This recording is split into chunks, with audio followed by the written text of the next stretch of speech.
வேதாமத்தை நாம் வாசிக்கும் பொழுது பல ஜெபங்களை விசேஷமாக தேவ வார்த்தையில் குறிப்பாக நமக்காக எழுதப்பட்டிருக்கின்றது. பலருடைய ஜெபத்தின் நிமித்தம் தேவன் அவருடைய சூழ்நிலைகளை எப்படி மாற்றினார். சிலர் கடினமான சூழ்நிலை மத்தியிலிருந்து தேவனை நோக்கி கூப்பிட்ட பொழுது தேவன் அவருடைய வாழ்க்கையை எப்படி மாற்றி அற்புதங்களை செய்தார் என்று வேதாகம் முழுவதும் பலருடைய ஜெபங்களை நாம் பார்க்கின்றோம்.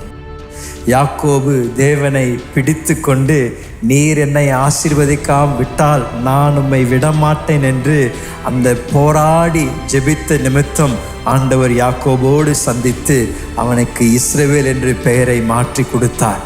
அதே போலதான் ஆபிரகாமின் ஜெபம் கூட. ஆபிரகாமின் ஜெபம் ஒரு மன்றாட்டின் ஜெபமாக இருந்தது.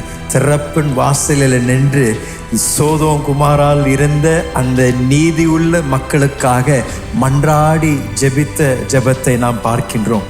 யோனாவின் ஜெபமும் ஒரு விசேஷமான ஜெபம். மீன் வயிற்றிலிருந்து மனம் திரும்புதலின் ஜெபத்தை அவன் பரலோகத்திற்கு ஏற்றி, ஆண்டவரே எனக்கு மீண்டும் ஒரு தருணத்தை தாரும் என்று அவன் ஜெபித்த பொழுது மீன் வயிற்றில் இருந்த யோனாவின் ஜெபத்தை ஆண்டவர் கேட்டு மீண்டும் யோனாவை பயன்படுத்தி ஒரு பட்டணத்திற்கு ரட்சிப்பை கொண்டு வந்தார் என்று நாம் பார்க்கின்றோம். யோனாவின் ஜெபத்தை நாம் பார்க்கும் பொழுது அதிலிருந்து நீங்களும் நானும் கற்றுக்கொள்கின்றது, எங்கிருந்து ஜெபித்தாலும் பரலோக பிதா கேட்க வல்லவராயிருக்கின்றார். மீன் வயிற்றிலிருந்து சமுத்திரத்தின் ஆழத்திலிருந்து அவன் ஜெபித்த பொழுது ஆண்டவர் அவனுடைய ஜெபத்திற்கு செவி கொடுத்தாருன்னா, நீங்களும் நானும் நம்மளுடைய வீட்டிலிருந்து ஜெபிக்கின்ற ஜெபங்களுக்கு செவி கொடுக்காம இருக்க மாட்டாரா? அன்னாளுடைய ஜெபமும் அப்படிதான். அன்னாளுடைய ஜெபம், ஆண்டவரே என்னுடைய சூழ்நிலையை மாற்றணும் அப்படின்னு தேவனுடைய ஆலயத்தில் வந்து பலிபீடத்தை பிடித்து கதறி ஜெபித்த ஒரு அருமையான பெண்மணி. ஆண்டவர் அவளுடைய ஜெபத்தையும் கேட்டு அற்புதத்தை செய்தார் என்று நாம் பார்க்கின்றோம். நெகேமியாவுடைய ஜெபமும் அப்படிதான்.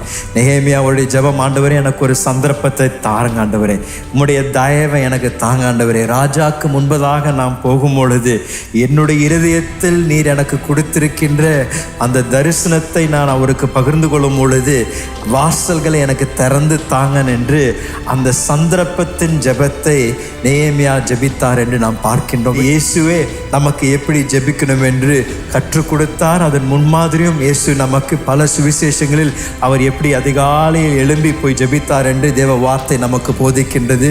அப்போஸ்தலனாகிய பவுலும் பல ஜெபங்களை அவருடைய நிருபங்களில் எழுதுகின்றார். நம்முடைய ஆவிக்குரிய கண்கள் திறக்கப்படணும் என்று, தேவனை அறிந்து கொள்ளணும் என்று அப்போஸ்தலனாகிய பவுல் மிக பாரத்தோடு பல ஜெபங்களை எழுதுகின்றார். அப்போஸ்தலனாகிய பேதுரு கூட பல ஜெபங்களை எழுதி வேதாமத்தில் முழுவதும் பல ஜெபங்களை நிறைந்த பரிசுத்த வேதாகமாக இருக்கின்றது. அப்படின்னா ஜெபம் என்பது ஒரு தேவ பிள்ளைக்கு அதை சுவாசிக்கின்றது போல அவங்களுக்கு அவங்க வாழ்க்கையில் இருக்கணும். அப்படின்னா மூச்சு எப்படி எடுக்கின்றோமோ அதை போல ஜெபிக்க நாம் கற்றுக்கொள்வது மிக அவசியம். நம்முடைய தேவன் ஜெபங்களுக்கு வெறும் செவி கொடுக்கின்ற தேவன் மாத்திரமல்ல, ஜெபங்களுக்கு பதில் தருகின்ற தேவனுமாய் இருக்கின்றார். ஆகையால் தான் நாம் அவரிடத்துல நம் விசுவாசத்துடன் தைரியமாக வந்து நாம் ஜெபிக்கலாம்.